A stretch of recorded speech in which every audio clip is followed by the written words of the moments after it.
sosial politik akamat akademik, jernih dan jelas perlu untuk masyarakat. Visip Undip Channel, stay tuned, keep on watching. Yeah. Oh. 1 minute insight, kontribusi Visip untuk kemajuan dunia pengetahuan. Halo Sobat Visip Undip Channel, saya Hardi Warsono, Guru Besar Departemen Administrasi Publik Visip Undip. Ada yang menarik di Kota Semarang, yaitu dana operasional RT, yang tidak semua kabupaten kota memiliki. Ternyata dana operasional RT itu bukan sekedar bantuan administrasi, tetapi bila dikelola dengan baik, akan memicu penumbuhan partisipasi pembangunan. Partisipasi merupakan kunci bagi pakar maupun birokrat untuk tumbuhnya pembangunan yang baik. Namun di akar rumput, ternyata partisipasi ini membutuhkan bahan bakar yang cukup untuk terwujud. Ada 3 kata kunci yang bisa memunculkan partisipasi, yaitu yang pertama transparansi, yang kedua musyawarah, dan yang ketiga adalah kemanfaatan sosial. Yang pertama transparansi, dana operasional RT sebaiknya diinformasikan secara terbuka melalui media sederhana, baik itu papan pengumuman, grup WhatsApp, ataupun leaflet sederhana. Yang kedua, musyawarah. Jadi dengan musyawarah ini disepakati kemana arah penggunaan dana RT itu untuk apa, ya. Dengan melibatkan warga, maka masyarakat akan merasa memiliki.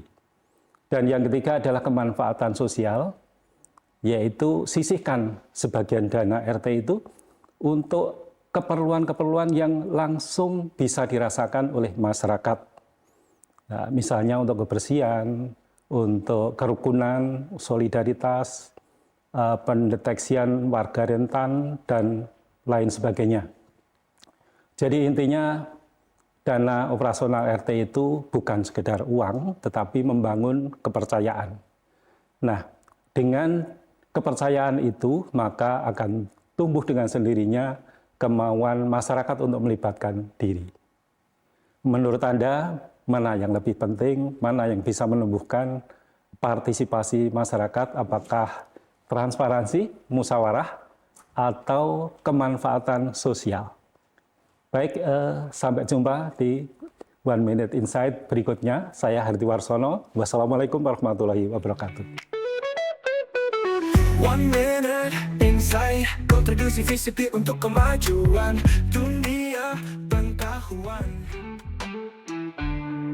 Kata pakar Visip Undip, inspiratif, informatif, inovatif. Halo, jumpa lagi bersama saya, Palupi Anggraheni, dalam salah satu program siaran unggulan dari Visip Undip Channel, yakni Kata Pakar Visip Undip. Hari ini, Kata Pakar Visip Undip sebagai salah satu program yang menghadirkan diskusi mendalam bersama para pakar yang hadir di Visip Undip untuk membahas beberapa isu kontemporer dan terkait dengan kepakaran para tamu. Yang hari ini tentu saja akan dibersamai oleh Bu Reni Windiani selaku salah satu pakar di bidang politik luar negeri. Selamat datang Bu Reni. Apa kabar Bu? Baik Mbak Palupi, terima kasih ya sudah diundang di acara atau di program Visip Undip Channel Sama kali Ibu. ini. Sehat Bu? Alhamdulillah sehat juga ya untuk Mbak Palupi. Sama-sama Bu. Hari ini kita mau mendiskusikan hal yang tidak bling-bling seperti tanaman ini ya Bu kayaknya Bu. Tapi beberapa hal yang cukup banyak menjadi pandangan ataupun diskusi rekan-rekan yang tidak hanya di HI saya rasa, tetapi juga beberapa mahasiswa ataupun audiens yang berkaitan dengan isu-isu politik internasional. Yang lagi ngetren nih Bu, di sosial media juga, di berita-berita di kanal-kanal online maupun offline juga. Yang cukup menarik ini terkait dengan salah satu manuver dari bapak-bapak berambut orange yang kita kenal bersama di sebuah keputusan politik luar negeri yang cukup mengejutkan ya Bu ya. Baik, diperjelas saja nih kalau bapak-bapak berambut Siapa orange ya, Bu, kan berambut banyak yang berambut orange? orange ya. Jadi kita tentu saja hari ini akan berbicara ya, mungkin sedikit diskusi terkait serangan Amerika ke Venezuela, Venezuela. ya, dalam tanda petik si Pak Maduro Pak ini Maduro. diculik ya oleh Langsung Pak ya, Bu, Trump ya? diculik langsung. Netizen itu pernah cerita Bu di beberapa thread ataupun layanan lini masa ya. Itu seperti operasi Delta Force tahun 80-an. Nah, dari perspektif Bu Reni pripun Bu? Apakah ada beberapa insight terkait kondisi ini? Iya, kalau dari saya ya, saya mengamati perilaku Amerika ini masih seperti zaman dulu gitu ya. Jadi dia merasa sebagai polisi dunia yang bisa menertibkan yang dalam tanda petik mereka anggap sebagai sesuatu yang mengganggu ya. Di sini Mengganggu ya Bu ya? Iya, seperti Venezuela misalnya dari perspektif Amerika dianggap sebagai gembong narkotika ya, jadi itu kan mengganggu ya, Mengganggu kepentingan dari negara bahkan tersebut. iya, kemudian mereka menamainya sebagai narkoterorisme. Ya ini kalau di HI Undip ini salah satu topik yang sangat menarik ya, Bu. karena konsentrasi kita di HI Undip adalah menangani kejahatan transnasional salah satunya. Jadi ini kalau pemirsa ingin mengenal lebih jauh tentang kejahatan transnasional bisa menengok ke HI Undip gitu ya. Nah, terkait apakah ini sesuatu yang wajar gitu kalau Amerika melakukan hal tersebut? Tentu saja sesuatu yang tidak wajar. Tidak wajar. Dan dari perspektif hukum internasional ini sebenarnya sebuah tindakan yang sangat melanggar hukum internasional ya, karena Venezuela adalah negara berdaulat ya, jadi tidak bisa semena-mena Presiden Amerika atau Amerika ini mengambil Maduro. Ya.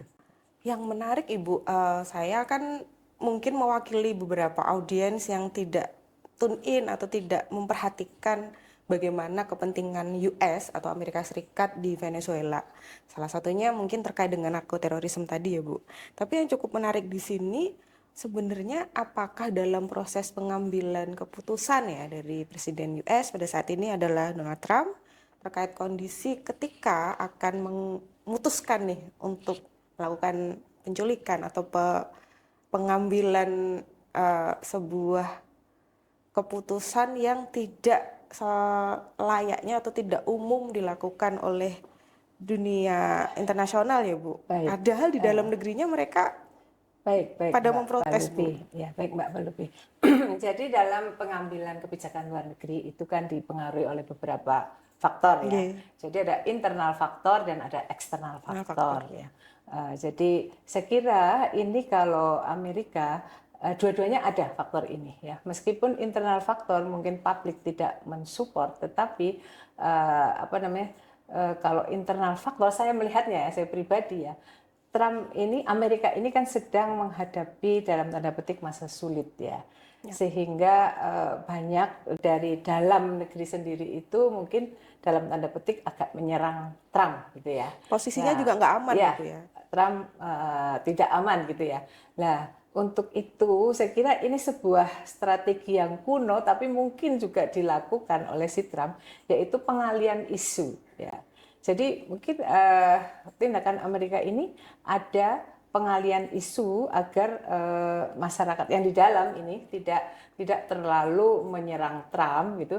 Bahkan Venezuela mungkin bisa dijadikan musuh bersama ya. Jadi Trump memperoleh kembali dukungan dari dalam negeri, dan dari faktor eksternal ini sudah sangat terlihat ya, bahwa Cina kemudian Rusia juga sudah masuk ke Venezuela ya. Jadi Trump yang merasa bahwa Venezuela adalah sphere of influence-nya, itu tentu saja tidak rela Tidak untuk rela.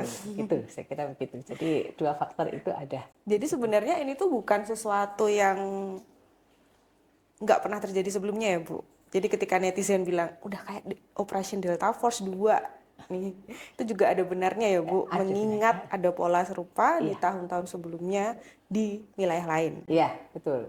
Ya. Jadi saya melihat Amerika ini seperti orang tua yang mulai khawatir dengan ketuaannya.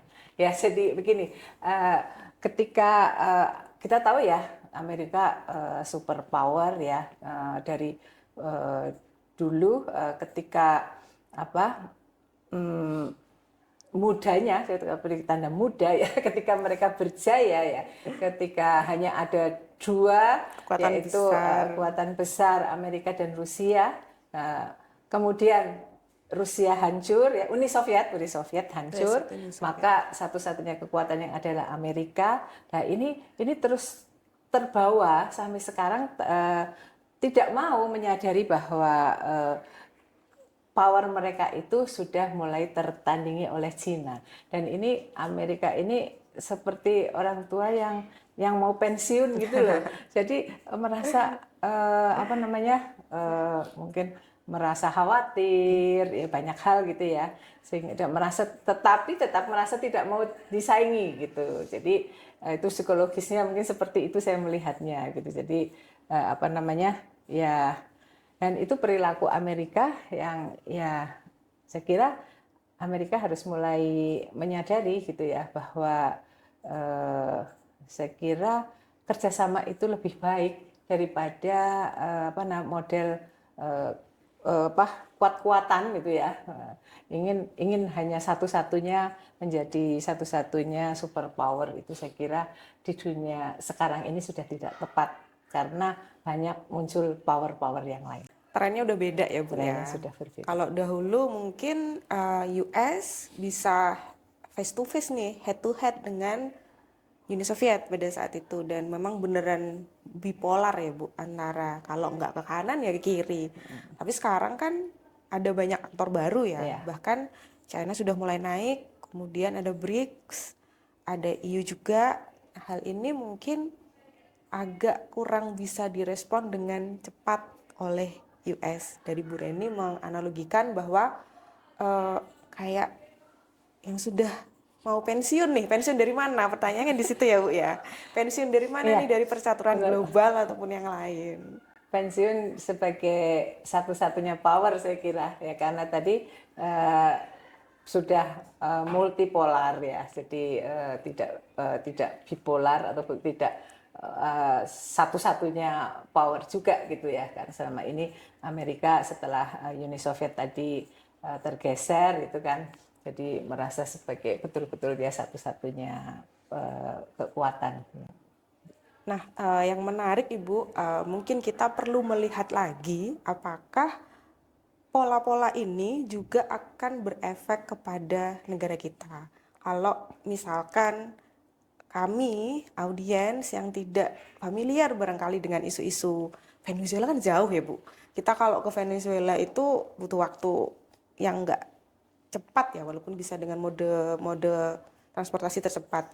Tapi kondisi apa sih Bu yang sekiranya itu bakal berefek kepada minimal orientasi politik luar negeri dari negara kita?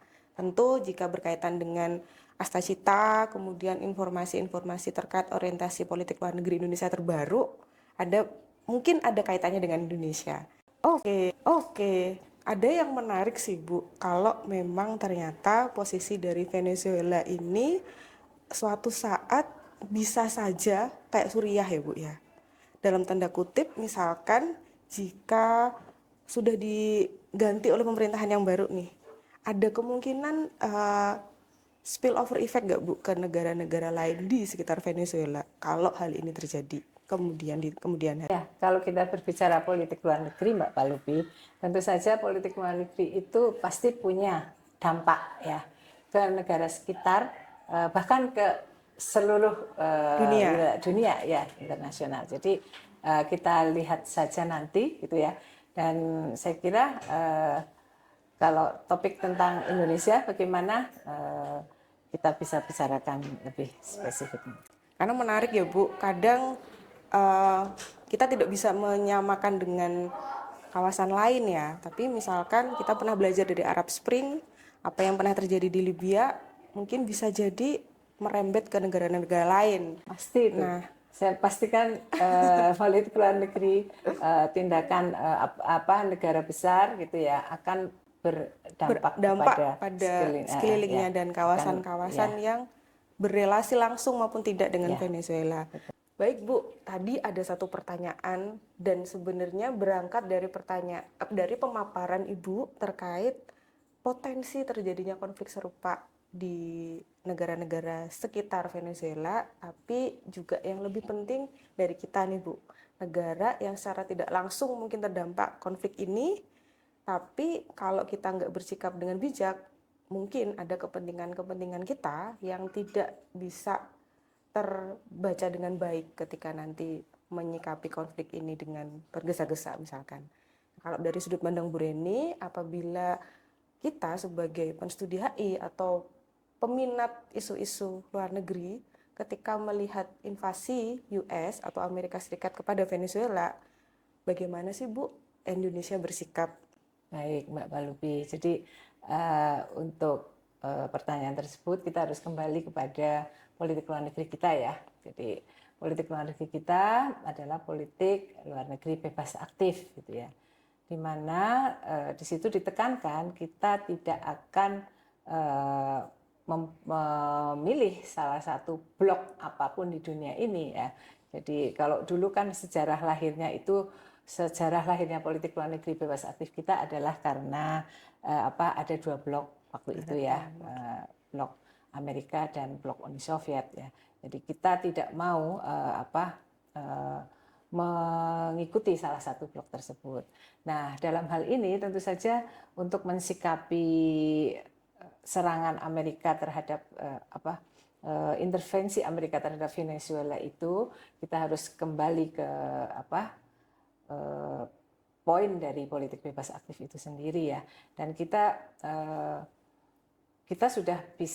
juga harus melihat pada hukum internasional ya, bahwa jadi kita harus bijaksana ya, kita harus mempunyai sikap tetapi tidak usah tergesa-gesa ya.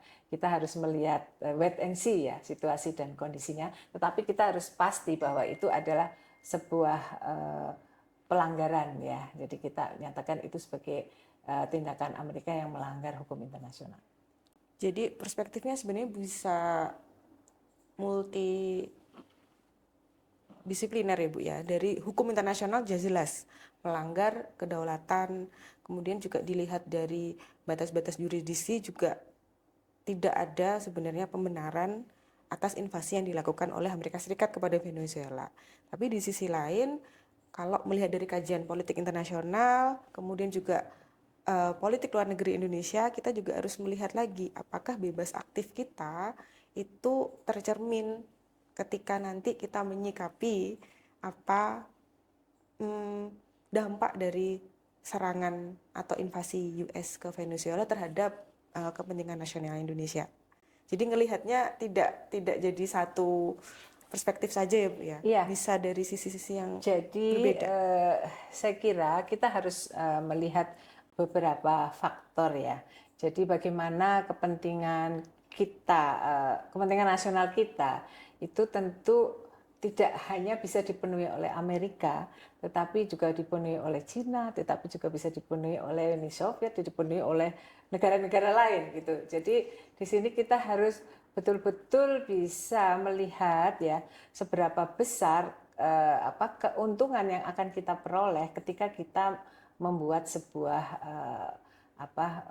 keputusan terkait politik luar negeri kita, kaitannya dengan tindakan Amerika misalnya.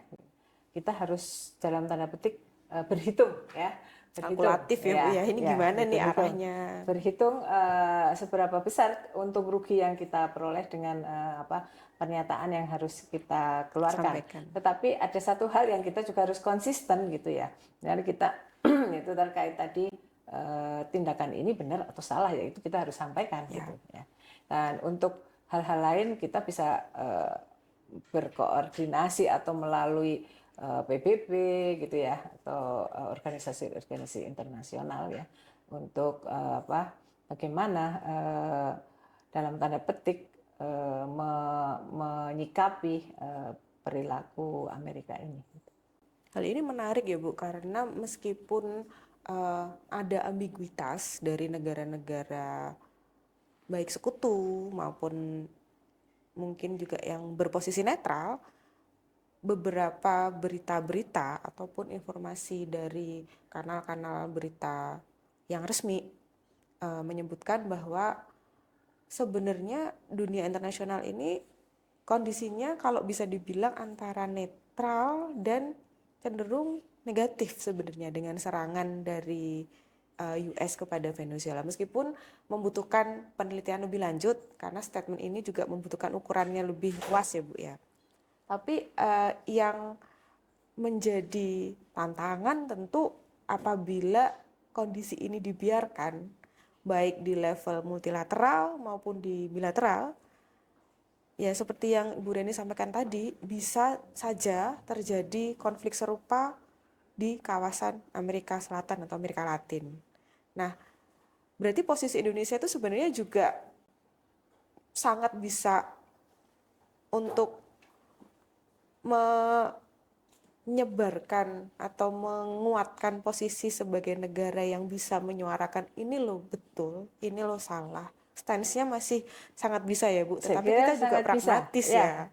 Sangat bisa ya. Jadi ya Undang-Undang Dasar 45 itu kan sudah jelas ya sebagai landasan, salah satu landasan dari politik luar negeri kita ya, bahwa kita menentang adanya penjajahan itu ya.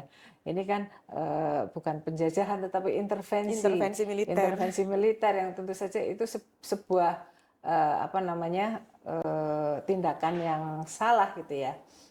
Dari perspektif hukum internasional, dari perspektif hubungan internasional, saya juga melanggar etika ya, ketika kalau memang bisa sebuah negara itu dengan gampangnya melakukan tindakan tersebut, kita bisa membayangkan kekacauan yang akan terjadi di dunia ini ya. Jadi saya kira hukum internasional itu wajib dihormati juga, karena tentu saja supaya tatanan internasional ini bisa stabil gitu ya, damai gitu ya, dan setiap negara pasti punya kepentingan nasional. Saya kira Amerika juga kepentingan nasional di Venezuela kaitannya dengan mengapa mengambil si Maduro, ada kepentingan nasional di balik itu gitu ya. Tetapi kepentingan nasional tidak harus juga dengan melanggar hukum internasional gitu ya. Satu pertanyaan yang menyembul ya Bu ya, tadi ketika Ibu menjelaskan dengan posisi atau stance Indonesia. Menurut Ibu, ketika tentu di dalam negeri itu juga sudah banyak narasi ya Bu ya, pembicaraan terkait politik domestik maupun politik internasional. Kalau dari sudut pandang Ibu, bagaimana merangkum dalam satu kalimat mungkin yang mempermudah generasi muda atau mungkin audiensi dari FISIP Undip Channel yang kebetulan memiliki keterkaitan akademis maupun ya memang suka aja dengan isu ini agar lebih tertarik atau engage ya Bu ya. Apalagi bagi yang baru menyimak ataupun memang ada keinginan nih Bu untuk memperdalam isu-isu tersebut di kelas-kelas kita nanti di Prodi S1 Hubungan Internasional HI. Ya, jadi yang perlu digarisbawahi ya, bahwa kita, politik luar negeri kita adalah bebas aktif. Ya, dan saya kira itu bukan berarti netral ya, tetapi kita punya nilai-nilai moral yang harus tetap disuarakan. dengan tentu saja tidak menghitung, tidak mengkalkulasi power yang kita miliki ya. Betul. Jadi jangan asal berani ya, karena oh itu salah, Amerika salah, langsung bilang seperti itu, tidak juga. Tetapi tidak juga kita diam, tidak juga kita membenarkan tindakan Amerika. Jadi dalam tanda petik kita harus bermain cantik ya, harus bermain cantik untuk kepentingan nasional kita. Saya kira begitu. Dan bagi yang berminat itu ya, Kira-kira ada ya Bu yang berminat lah, Bu, ya? berminat, pasti ya kita, karena sebetulnya kehidupan sehari-hari kita itu sebenarnya juga terkait dengan politik luar negeri ya. Nah, bagaimana politik luar negeri itu terkait dengan kehidupan kita sehari-hari. Silahkan bisa, bagi adik-adik bisa join ke HI Undip ya. Gitu. Jadi bisa join ke HI Undip untuk lebih memperdalam Kajian atau kajian diskusi ya terkait Bu. diskusi Karena tentang keprodi kita juga berkaitan dengan kerjasama penanganan kejahatan internasional dan kejahatan transnasional. Dan pembicaraannya juga atau diskusinya juga akan lintas disipliner ya Bu ya. Walaupun kerangka besarnya tetap ilmu hubungan internasional, tetapi isu-isu yang dibahas sangat relevan dengan kasus-kasus yang kita diskusikan hari ini. Bahkan politik internasional itu tidak hanya dilihat dari teori-teori HI klasikal, tapi kita juga bisa mempadu-padankannya ya Bu ya, dengan kriminologi, dengan mungkin psikologi kejahatan, ataupun dengan kajian-kajian terkait transnasionalisme dan globalisasi. Kalau sedikit menyimpulkan ya Bu, dari hasil diskusi kita hari ini, ada yang menarik dari serangan US kepada Venezuela, tetapi pola ini juga bukan pola yang baru. Bu Reni menyebutkan bahwa manuver atau tindakan yang dilakukan Amerika Serikat ini sebenarnya sudah sering dilakukan oleh negara adidaya ini. Bu Reni juga menyebutkan bahwa apa yang dilakukan Amerika Serikat ibarat sebuah aktor yang cukup populer di panggung internasional, tetapi gaungnya atau perannya itu sudah mulai ditantang atau mendapat challenge dari aktor-aktor baru yang mungkin lebih fresh, yang lebih memiliki daya tarik tersendiri. Dan si aktor lama tidak mau untuk panggungnya ini nggak mau dibagi sama yang lain. Pembicaraan ini tidak akan cukup berhenti di diskusi singkat kita ya Bu hari ini, tapi kita harap ada beberapa lanjutan dari sesi ini, dan Bu Reni dan audiens ataupun pemirsa yang hadir yang menyimak juga dapat melakukan diskusi yang lebih aktif ke depannya. Baik, demikian akhir diskusi kita pada edisi kali ini di Visip Undip Channel pada program Kata Pakar. Semoga bermanfaat untuk kita semua. Mari bertemu kembali dalam program Visip Undip Channel selanjutnya bersama para tamu istimewa dengan tema-tema menarik lainnya. Terima kasih Bu Reni atas kesediaannya hadir. Semoga sehat dan sukses selalu. Saya selaku host pamit untuk undur diri. Assalamualaikum warahmatullahi wabarakatuh. Waalaikumsalam warahmatullahi wabarakatuh.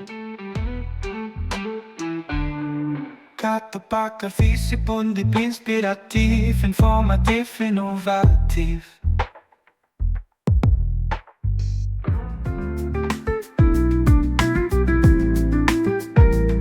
Tamu istimewa Visip Undip, hadir mewarnai ruang-ruang akademik, menginspirasi, memotivasi.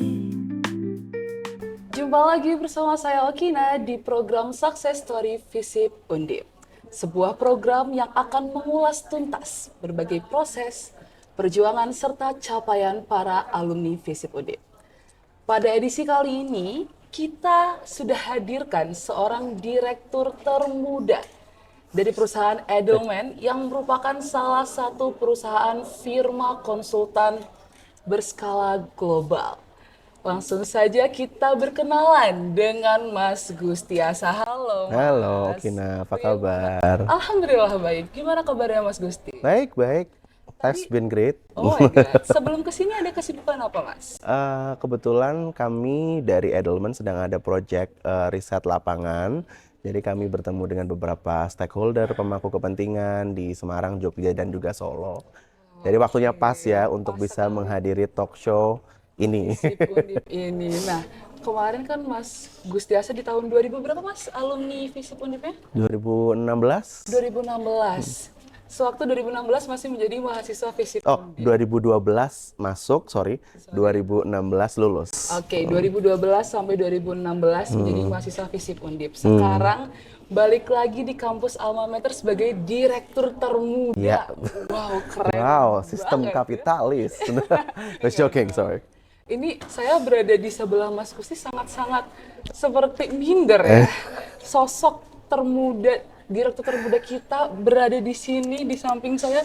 Boleh kita sharing-sharing? Mas? Boleh, boleh. Let's go. Oke, let's go. Kita langsung aja tanya-tanya nih seputar perjalanan Mas Gusti ketika berada di Edelman. Nah, untuk mencapai sebuah posisi direktur termuda, boleh nggak sih cerita sedikit deh gimana perjalanannya dari Edelman, dari yang masih menjadi karyawan biasa gitu sampai berada di posisi ini. Silakan, Mas. For sure, it's not an easy journey ya gitu. Karena saya mengawali karir itu sebetulnya justru dari pemagang, Oh, dari dari intern dari 2016. Kemudian puji syukur menjadi sebetulnya jadi director itu 2023 I think, tapi masih kayak wakil direktur lah gitu. Terus sekarang puji syukur dipercaya jadi Director of Corporate and Public Affairs, dan perjalanannya sangat tidak mudah.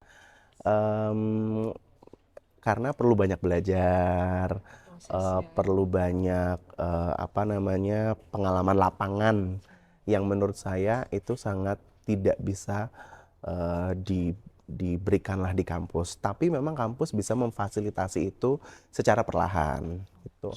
Jadi so it's not an easy job. You need to juggling with so many deadlines, assignments at the same time. Dan berpikiran terbuka sih menurutku, karena kalau di konsultan itu semuanya itu real case, example and problem gitu ya, nggak cuman ada case ini solusinya apa teori, enggak, tapi Beneran nyata gitu. betul Mas. betul. Ngomongin soal tadi konsultan, Mas Gusti kan sudah lama gitu ya di dunia konsultan. Aku mau tanya, kiranya ada nggak sih prinsip-prinsip yang selalu dipegang teguh dari awal menjadi seorang konsultan sampai sekarang aku highlight lagi jadi direktur termuda gitu. Duh, pressure ya. Prinsip penting. Puji syukur Edelman itu mungkin sedikit berkenalan ya. Boleh. Jadi Edelman itu it's a global communication consulting. So we exist in I think 30 plus countries across the globe gitu ya. Dan Indonesia itu udah 50 tahun lah Edelman itu hadir gitu ya. Talking about principles gitu ya. Yang saya suka di kantor saya adalah kami juga punya beberapa nilai-nilai penting untuk menjadi konsultan. Yang pertama, kalau nggak salah adalah constantly curious. Artinya kamu harus selalu memiliki mindset yang juga terbuka, punya stay hunger, stay foolish gitu ya. Maksudnya belajar gitu loh. Nggak pernah puas gitu, belajar sama ide baru dan lain sebagainya. So I think that's the first credo of to constantly curious. Second, pursuit of excellence. Pursuit of excellence artinya ketika kita melakukan sesuatu, we're doing it wholeheartedly gitu. Meaning ketika kita mengerjakan proyek A gitu, jangan kita lihat ada proyek B seru, ya udah kita mulai geser, enggak. Tapi kita benar-benar putting our mind, heart, soul, pikiran untuk bisa putting our work wholeheartedly. So then the work and the results also speaks gitu ya, bagus hasilnya. So that second, I think third is, if I'm not mistaken again, courage to do the right thing. Courage to do the right thing artinya maksudnya kita memiliki sikap untuk berperilaku yang benar dan baik gitu ya, di tengah semua dinamika yang selalu bergeser, apalagi kita global company. Maksudnya misalnya dulu kita bilang ya, COVID 2020 di Wuhan, China nggak akanlah nyampe gitu. Ternyata nyampe juga kan. Tapi interestingly sebelum itu masuk ke Indo, Edelman itu udah ada alertnya. Udah ada alertnya bahwa hey, our counsel from US adalah seperti ini.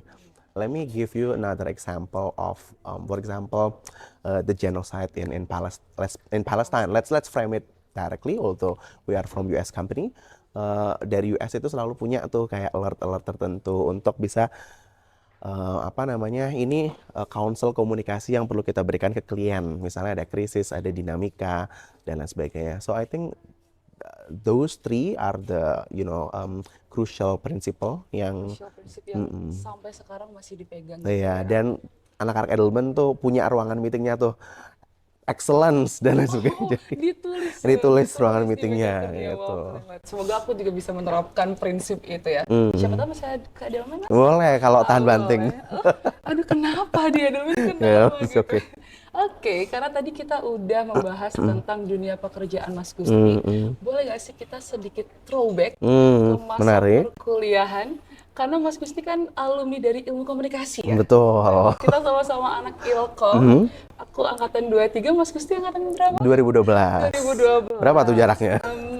Sekitar 10 tahunan, tapi wow, keren banget bisa jadi direktur termuda lagi-lagi. Aku speechless banget ya. Beruntung itu guys. Dengan Mas Gusti. Beruntung. Mas ya. Oh iya, mohon izin ya. Izin. Nah, sekarang kita terlebih aku penasaran dengan momen-momen indahnya Mas Gusti sewaktu perkuliahan. Ada nggak sih momen yang memorable banget sampai sekarang pun masih terngiang-ngiang gitu di otak tentang masa-masa perkuliahan? Ada nggak? Boleh kali disampaikan. Banyak banget guys. Apa tuh yang paling memorable dulu? Jadi kalau zaman kita di consulting kan pasti kayak hustle culture gitu ya. I mean I'm not saying that we should normalize lembur overtime or whatnot gitu. Tapi dari zaman kuliah itu ini serius ya. Kita itu sangat diajarin untuk langsung terjun ke lapangan. Misalnya ada mata kuliah kayak ini kalau masih sama ya kampanye perubahan sosial kalau nggak salah Mas Narto dosennya aku ingat, Bu Heri manajemen PR gitu, dan beliau itu selalu menerangkan oke, kita ada proyek ini, risetnya apa dulu? Iya. Datanya mana? Betul. Gitu. Jadi ketika kita membuat sesuatu pesan, komunikasi, idenya apa? Nggak melulu, pokoknya mau viral, mau apa? Enggak gitu. Butuhnya apa nih? Jadi menurutku mindset riset, karena kita kan komunikasi ilmu sosial, it's human behavior basically kan. Kita pelajari dulu gitu. Jadi momen yang sangat memorable itu riset. Kedua yang tadi aku bilang soal project gitu. Jadi bener-bener semester berapa ya? 6 deh atau 5, aku lupa lah. 5 ke 6 lah ya. Kamu juga pasti udah mulai ngerasain kan kayak oke, belajar punya klien ini punya budget segini. Gimana kamu implementasinya? Jadi in a way it's so helpful when we enter the actual workplace or being entrepreneur, apapun itu, the project management skill, I think itu membantu sekali. Gitu sih. Itu memorable-nya tentunya ya kadang-kadang titip absen. Tapi itu jangan di juga pernah titip absen. Oh, pernah titip absen. Tapi titip absennya dulu buat lomba, buat produktif ya. Berguna gitu ya, bukan yang titip absen buat tidur. Ya, tapi nggak apa-apa kalau mau titip absen buat pacaran. Siapa tahu penting kok. Bener. Penting. Ada support system ya, Mas. Agree. Terus. Oke, sekarang aku mau nanya dari segi dosen, Mas. Waduh. Ada nggak sih Khawatir dosen nggak yang lolos paling ini. memorable gitu, atau ngedampingin atau yang galak killer gitu, ada nggak, Mas? Yang positif aja kali ya. Ayo, boleh. No, aku tuh sangat senang banget berkolaborasi dengan Mbak Nuris, itu satu, Mas Tandio, sama Mas Jojo. Wah, Mas ini Jojo. berkaitan eratnya dengan Metopen ya. Iya, penelitian memang. Aku memang suka yang tantangan memang. Suka tantangan. Tapi enggak, karena beliau itu selalu, misalnya kita konsul ya, beliau itu bener-bener ngajak kita duduk, nggak sekedar coret-coret dokumen atau coretnya, tapi diajak ngobrol.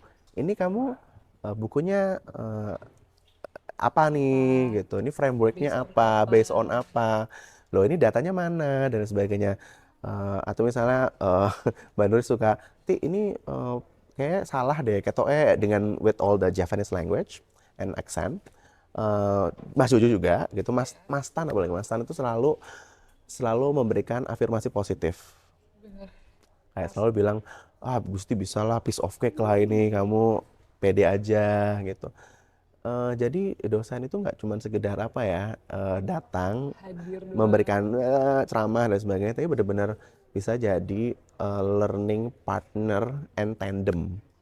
Why I'm saying this? Because I think it's important for the apa namanya university ecosystem itu juga to build discussion. It's not just one way communication gitu. It's open for a brainstorm.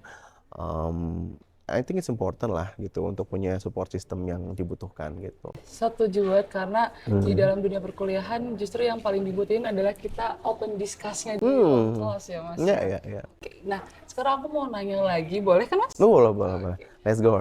Aku mau nanya terkait dengan mungkin pengalaman yang bisa ngebentuk kepribadian Mas Gusti. Ini agak nyangkut ke Edelman sebetulnya. Oh, oke. Tapi ini it's a silly story I would say. Jadi dulu tuh saya di Edelman ini kan tadi saya bilang ya saya dari magang. Nah magang itu sebetulnya hadiah dari Edelman. Edelman itu adalah juri PR Vaganza, Pekan Komunikasi Pekom, National PR Competition di UI gitu. Berawal dari ikut lomba Betul. dulu, terus ketemu jurinya dari Edelman, Edelman. dan jadi hadiah. I don't know whether it's hadiah or trap anyway.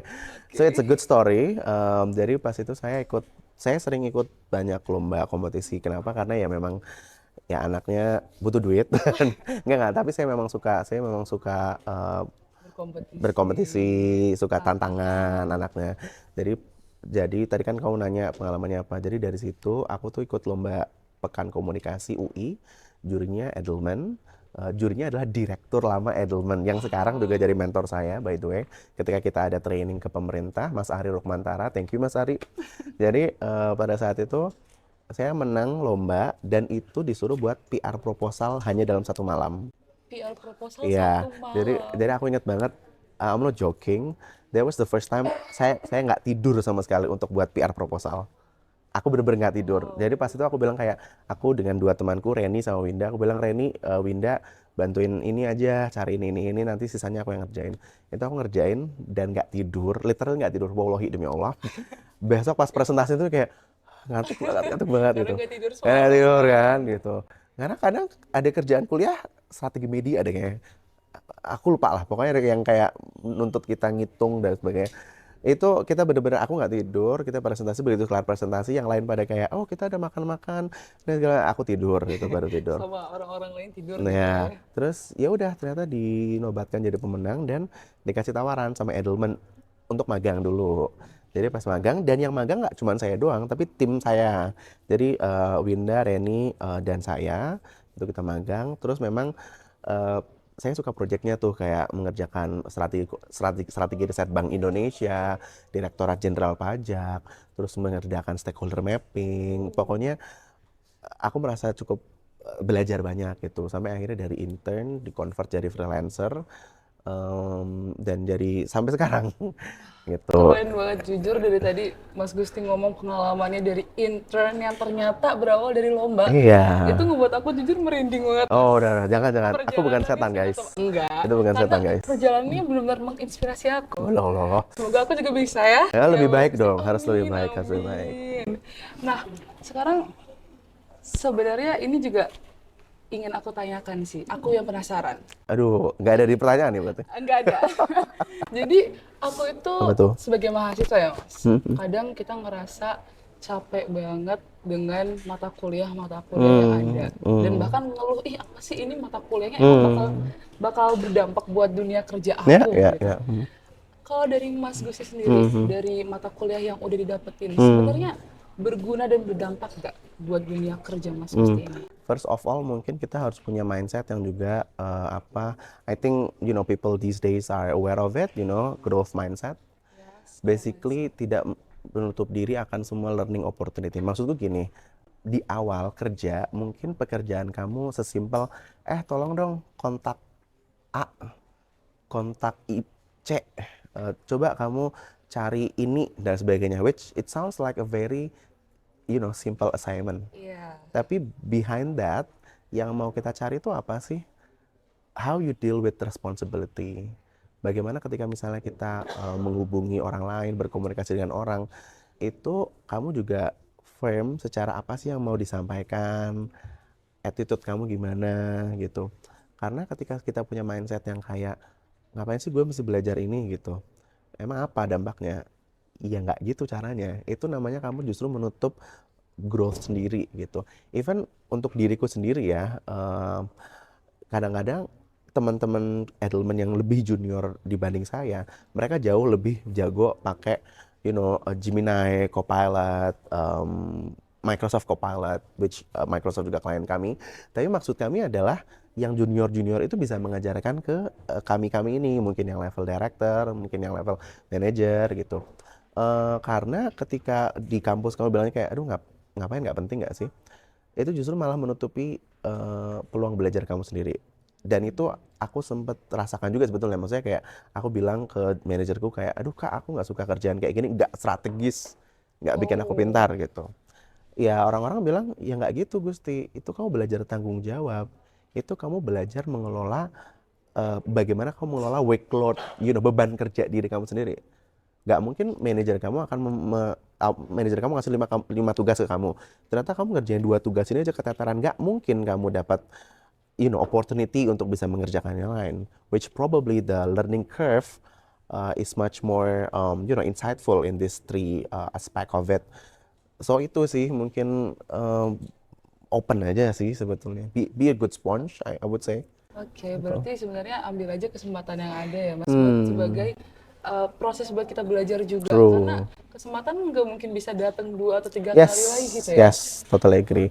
Mulai aja dulu pasti ada jalan. Saya bukan advertisement guys. Mulai aja dulu pasti ada jalan. Oke, itu akan selalu saya ingat Iya, ya iya. Mas ya. Nah, sekarang aku mau tanya ke Mas Gusti, kira-kira ada nggak sih saran untuk aku dan untuk teman-teman mahasiswa lainnya gitu sebagai awalan untuk menapaki dunia karir? Ini pertanyaan agak sulit, brother. Kenapa? Karena sebetulnya gini, di usia teman-teman ya, even myself, psychologically manusia itu selalu pengen cari certainty, kepastian gitu. Betul. Dan menurutku, bahkan di usia saya, teman-teman saya, masih banyak orang-orang yang selalu keep questioning their, life path, whether this career, these options would menguntungkan atau tidak gitu. And it's natural gitu. Kenapa? Karena pasti teman-teman itu pasti akan mikir kan kayak, saya mau jadi dosen, saya mau jadi pekerja swasta, saya mau jadi entrepreneur, saya mau jadi ASN dan sebagainya. And it's open gitu. The opportunity selalu terbuka. Yang paling penting menurutku sih adalah mengenali diri sendiri dulu ya. Maksudnya, kamu maunya apa? Get to know yourself better, get to know your strength. If you don't know yourself or your strength, maybe we can crack it as easy as apa yang nggak kamu suka. You know what I'm saying? Maksudnya kadang-kadang orang, tadi kan kamu nanya, apa sih yang buat mahasiswa tips awalnya? Mending cari tahu dulu lo sukanya apa gitu. Sorry, I'm speaking in mixed language. Sorry. Tapi maksud saya gini, puji syukur saya tahu saya maunya apa dari saya SMA. Which saya suka dunia komunikasi gitu. Saya dari SMA udah suka. Terus pas mahasiswa lihat ada PR dan sebagainya, oke, I'm in the right path then. Itu yang penting ngerti dulu maunya apa, sukanya apa, baru pelajarin opportunity-nya apa. I think kalau teman-teman suka baca buku kan, there's a theory of Japanese apa tuh yang ada ini yang dunia butuhkan, ini yang menghasilkan uang, ini yang kamu cari. I forgot the name, but what do you call it? I forgot lah. So there are 3 circle of ini yang dunia butuhkan, ini yang bisa mendapatkan uang, ini adalah yang kamu suka. Ada teorinya. So I forgot the concept. I'm sorry. Itu jadi know yourself better gitu. Baru setelah itu, nah ini yang kedua nih, yang kadang-kadang orang-orang suka susah. Stop comparing yourself with others. I know it sounds I know it sounds cliche. Tapi kadang-kadang orang udah, oke, lo katanya suka A. Tapi begitu lihat orang lain mengerjakan X, lo tiba-tiba langsung pengen pivot nih ganti X. Ikut-ikutan gitu Iya, ya. and actually someone else grass is always greener. Iya nggak sih? Betul. Ya nggak sih gitu. Jadi kayak ya udah coba kacamata kuda dulu karena to be honest saya sendiri in Edelman I keep questioning myself gitu whether this career serve me in the future in the next 10 years for example knowing I am apa namanya the only person in the family who needs to manage all the household and everything so and and probably that's happened with other apa namanya persons too gitu orang mesti banyak lah yang harus dipertimbangkan tapi I think itu sih know yourself better dan juga stop comparing yourself gitu sih guys agak panjang ya sorry but I hope it answers. Oke, itu jujur akan sangat aku terapkan di kehidupan aku. Yang pertama tadi tipsnya harus kita kenali dulu diri kita seperti Betul. apa, kesukaannya apa yang kita mau. Terus juga jangan bandingin sama orang lain, karena yang tahu diri kita juga kita gitu, Iya. bukan orang lain ya. Wow, sangat-sangat insightful. Aduh kenapa nih serem. Insightful banget ini. Semoga bisa dimasukkan juga ke hati dan otak kita bersama Waduh. mahasiswa untuk menapaki jejak karir bisa. Oh bisa lebih baik lah bisa Gusti. bisa jauh lebih baik mungkin dari presiden, wakil presiden, menteri manapun lah. Amin. Siapa tahu saya jadi presiden. Ya, atau dari kepala jurusan, dari entrepreneur. Oh, I know. Apa jadi 30 under 40-nya Forbes, Fortune. Amin. Siapa tahu ya Siapa Mas, gak ada tahu. yang tahu ya. True. Nah sekarang aku mau tanya 2 hal atau skill penting yang wajib dimiliki mahasiswa ketika mulai berkarir, Mas. Ada hard skill dan soft skill. Kira-kira boleh nggak sih dikasih tahu ke teman-teman mahasiswa apa yang dibutuhkan sebagai pemula gitu ya dalam berkarir itu apa? Ngomongin hard skill ya, maksudnya mungkin kita mesti berbicara dulu kayak battlefield kita saat ini seperti apa. Where is AI usage is increasing rapidly. I don't know, maybe orang sangat mudah brainstorm dengan ChatGPT dan sebagainya. So, hard skill wise, ya of course the apa kemampuan untuk research ya, untuk apa ya, mencari tahu bahwa misalnya kamu butuh kamu mau mengerjakan sesuatu gitu. Kamu mengukurnya dengan cara apa? Nyarinya di mana? I think research itu penting sih. Maksudnya regardless of your career path, regardless itu mau di private, public, or even as an entrepreneur. So research, know your audience and whatnot. So that's first. Second, I think project management. Project management? I know it sounds cliche again, but project management is important because you have this resource, be it time, money, knowledge, or whatever that is, that's resource. And then apa dulu nih yang mau dikerjain? Karena kan kadang-kadang tuh orang tuh melihat masalah besarnya dulu, tapi sebenarnya kalau kita kecilin sebenarnya bisa Ada hal-hal kecil yang harus dikerjain iya juga ya. ada ibaratnya kan kalau pemerintah kan punya quick win lah program 10 hari dan sebagainya. It is important gitu. Nah, menurutku so that probably hard skill if I'm not mistaken. Soft skill itu yang way much important. Why is that? Karena kalau di kantorku aku selalu bilang book smart, street smart gitu. Book smart itu apa yang diajarin di kampus, apa yang kamu tahu. 2x24 and semua konsep teori itu that's book smart. Whereas street smart is actually the knowledge, the network, the creative thinking that you've gained throughout the process of doing the actual work gitu. Karena sometimes di pekerjaan itu nggak semuanya your supervisor, manager, director, or apapun itu yang kayak bisa ngajarin, Dek duduk dulu yuk kita belajar ini. Belum tentu.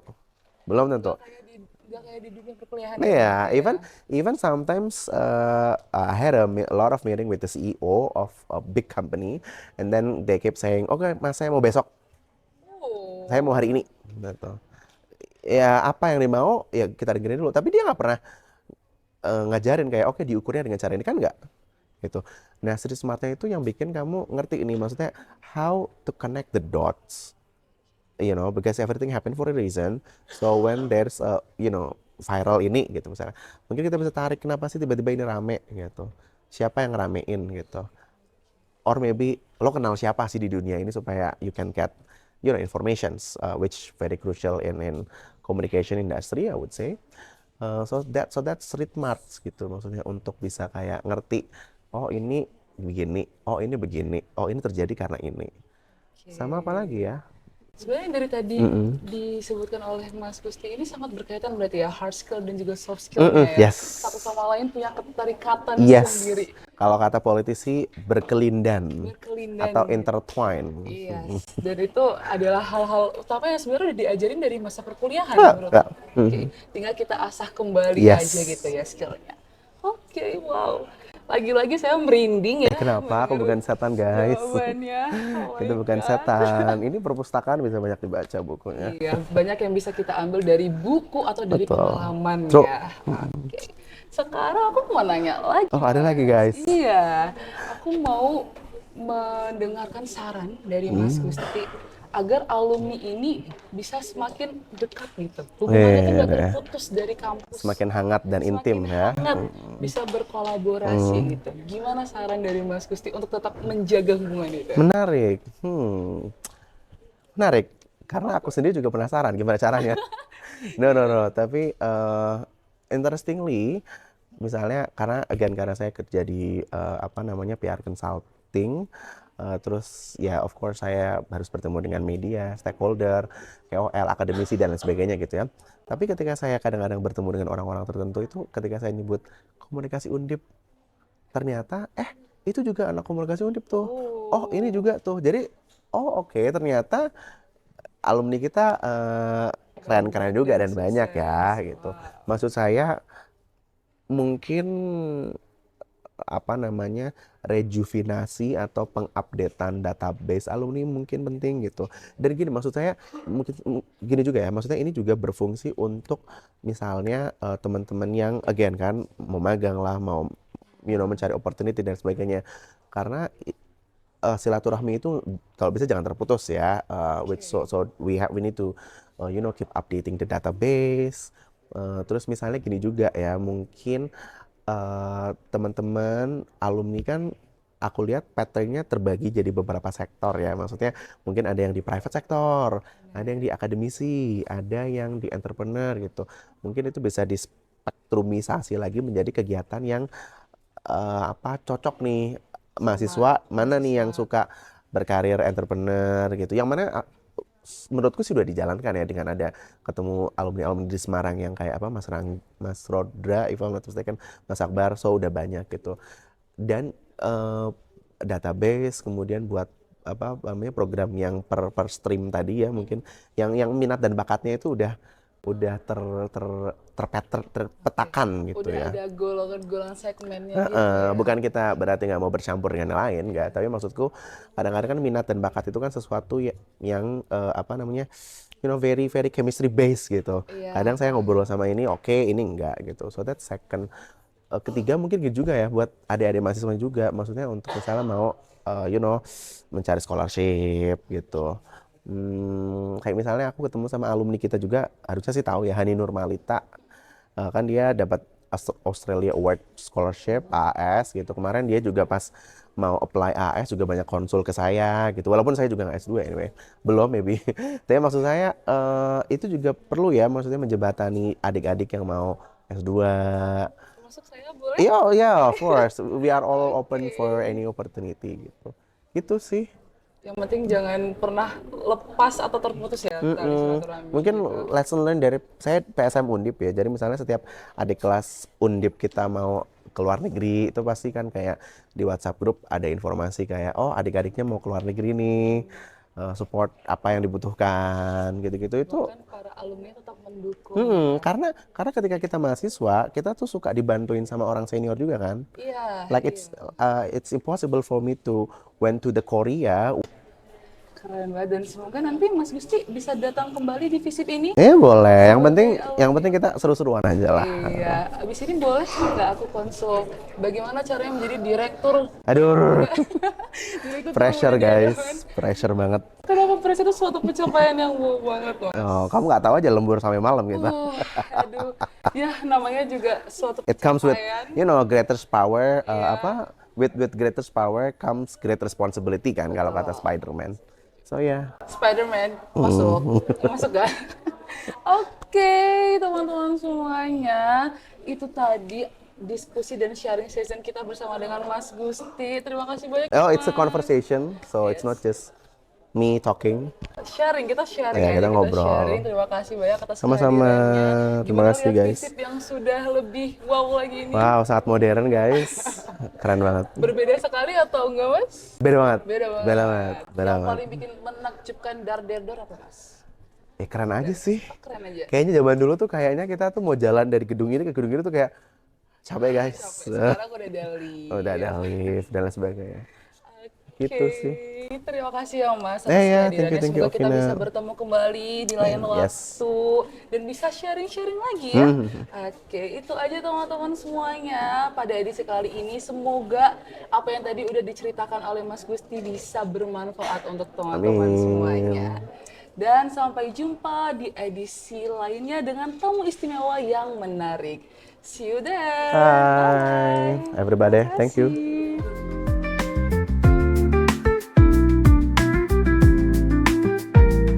너무 istimewa, fisip undip. Hadir mewarnai ruang-ruang akademik, menginspirasi, memotivasi. Kewawasan isu sosial politik akamat akademik jernih dan jelas perlu untuk masyarakat. FISIP Undip Channel, stay tuned, keep on watching. Yeah.